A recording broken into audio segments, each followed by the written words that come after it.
Yo, what's up everybody? What's up everybody? Welcome back to another video on the channel. I'm your host B Souls. What's good? What's good, y'all? I don't know why, but in the circles that I've been in the past week or so, I have been hearing a lot of conversations about busts in the NBA. What is a bust? Is this player a bust? Is that player a bust? These conversations, for some reason, I don't know why, because we're literally like 10 games into the season, they've just been brought up in my personal life a lot. So I want to make a video discussing what exactly is an NBA bust. Before we get going, leave a like on the video if you haven't already. Do y'all see this new camera? Oh my. Hey, your boy's in 4K, you know what I'm saying? We reinvesting this year. We're making moves in 2021, but going back to this conversation of a bust, again, I don't know why it's come up in my life. I had a conversation about it on my podcast, the Let's Keep It a Buck podcast. I was also on Clubhouse yesterday, and the conversation shifted towards that as well. Swish Out tweeted about it yesterday as well. I don't know why, it's just happening. Let me know in the comment section what you think the definition of an NBA bust is. But to me, an NBA bust to me, B Souls, is a player who fell extremely short of his expectations coming into the league. Period. That's it to me. There are a couple clear examples of NBA busts throughout history. One of them is Anthony Bennett. Another one is Adam Morrison. I think Adam Morrison was quite literally compared to Larry Bird going into the draft. Like it was that insane. There's also guys like Kwame Brown. These are players who had really high expectations going into the league, was picked high in the NBA draft, and was just not productive whatsoever. I mean, they'd probably bust my ass in a one-on-one right now, but you know what I mean. You know what I mean. We're talking about NBA standards here. And then we shift the conversation into the injury group. The players that were drafted really high for a reason. And, you know, they showed stints of what they could be, but their careers were just so injury-riddled that they were never, ever, able to fulfill the potential that they possibly could have had. The biggest example that comes to mind is Greg Oden. Another one is Jabari Parker. These are players that have shown, stints throughout their career that they can actually be a star in the league. It's just because of injuries. They just never panned out to be what they could have been. And even with that context, a lot of people still label these players as a bust. And then we get into the gray area, which is really what this video is about. The area where there are a lot of debates going on. I could bring up a Marvin Williams or Andrea Bargnani in this conversation as well, but the main two candidates that people have really been debating the past couple of years is Andrew Wiggins and Lonzo Ball. Now, just to give you guys a little bit of context, Andrew Wiggins was the #1 overall pick of the 2014 NBA draft, and he was drafted by the Cleveland Cavaliers. However, was traded during draft night, I believe, or around that time, to the Minnesota Timberwolves for one Kevin Love, because the Cleveland Cavaliers was trying to form that little big three, or not little, it was a big three of Kyrie Irving, Kevin Love, and LeBron James. And without diving into his statistics a little too much, I'll just put his career stats on the screen right now. But long story short, Andrew Wiggins is a player that's been in the league for around 6 to 7 years and has been a consistent, 18, 20, 22 point per game scorer on moderate efficiency. I wouldn't say he's the most inefficient scorer out there, but he's also not the most efficient. And I would label him as a more inefficient scorer than an efficient scorer. And while I'll give him credit, right, a couple of Warriors fans have actually told me that his defense has been pretty solid this year. And I've watched a couple of games myself, and I've seen the improvement. For a majority of his career, Andrew Wiggins is a player that's a moderately good scorer, but aside from that, doesn't really give you much on the court. And then to give y'all a little bit of a background on Lonzo Ball, I mean, most of y'all probably know who Lonzo is, but Lonzo Ball was the #2 overall pick of the 2017 NBA draft and was drafted by the Los Angeles Lakers. And 2 years into his career, I believe, maybe 3. I'm leaning towards 2 right now. I'll fact check.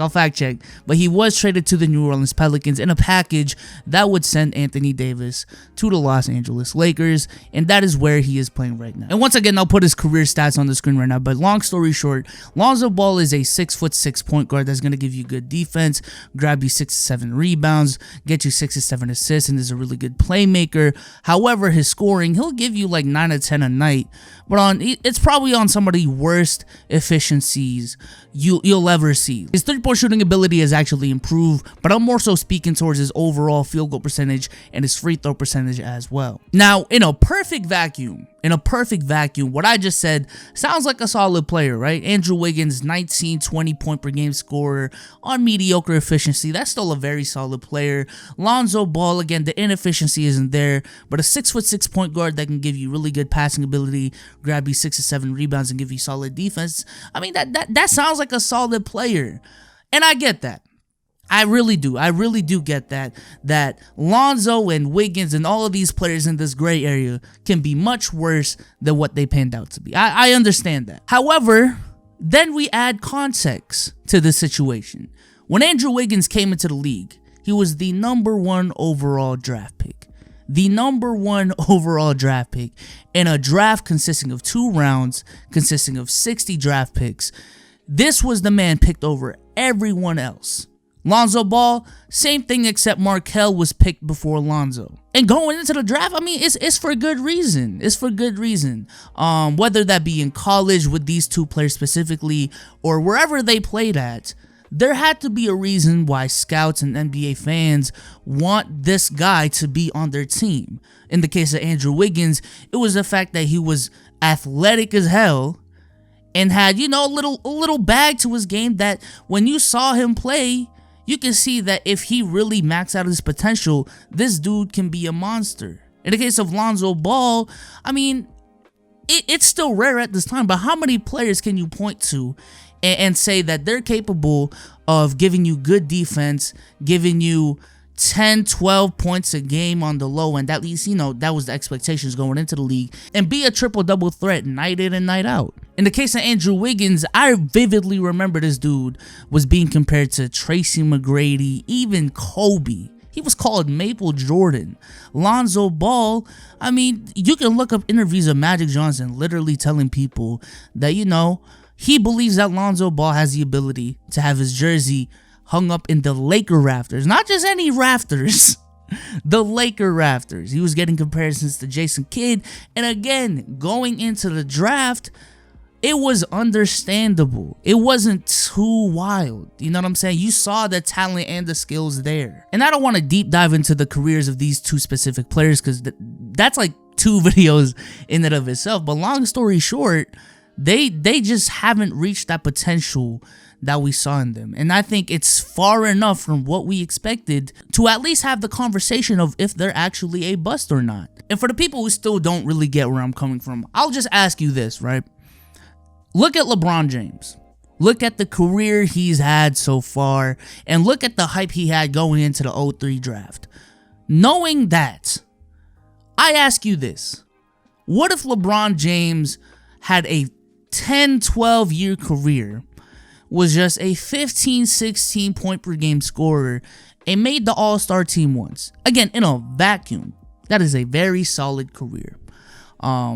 But again, given the expectations he had going into the league, you know, the chosen one, arguably the next GOAT, the next superstar, this type of expectations that LeBron had, that were warranted. Again, that were warranted. He showed the potential to be this good and was, you know, self-proclaiming it at points. If he just ended up being a 15, 16 point per game scorer and made the All-Star team once, I would say that's a bust. I'm sorry. That's just me. That is just me. But even though this is my stance on what an NBA bust is, I'm not going to lie, I am still conflicted because I'm not sure if it is the right definition. I don't know if it's fully fair because a great counterexample, at least for my case, would be Marcus Smart. Marcus Smart is one of my favorite players in the league. A very solid player. I believe he's an important piece to what the Boston Celtics are and what they're trying to be. And I'm not trying to take any credit away from Marcus Smart because, again, he's one of my favorite players in the league. However, going into the 2014 draft, the same draft that Andrew Wiggins was in, Boston Celtics fans knew the type of expectations that Marcus Smart had. And it wasn't just to be a bench player on the Boston Celtics. It was to be a franchise point guard. It was to be a franchise point guard. And given those expectations, again, I would argue that I feel like Marcus Smart has panned out to be more of a bust than a success story. But again, that statement is misleading, because when I put it that way, it seems like I'm saying that Marcus Smart has had a terrible career, when I don't think he has. He's been an all-NBA defender. I don't want to make it seem like Marcus Smart is trash, but I hope y'all get where I'm coming from with this logic. Another question some of y'all might have with this topic is, if you are labeled a bust, will you be a bust for the rest of your career? And to me, the answer is no. If Andrew Wiggins came out next year and started averaging 30 points a game for the rest of his career, he's not a bust. You know what I'm saying? Same with Lonzo. But then your next question might be, is it even fair to have these expectations on these young players? And my personal answer is, I feel like yes. I would lean towards yes than no. And I feel like it more so has to do with the fact that if you're drafted into the top 5, you are picked over a lot of players in a pool of, what, 200 players if you count undrafted players, and you are paid millions of dollars to do so out the gate because of the talent you've shown, that fans believe in, that your own franchise believes in, the coach, the GM. A lot of people trust you with the talent that you have. To me, I just understand why fans and teams have certain expectations. And it's not really wrong for them to have those expectations. That's just me. But yeah, man, like I said, it's just been showing up a lot in my life. Leave your comments in the comment section down below. What do you think an NBA bust is? Leave a like for this 4K setup. You know what I'm saying? But I'm out. Deuces.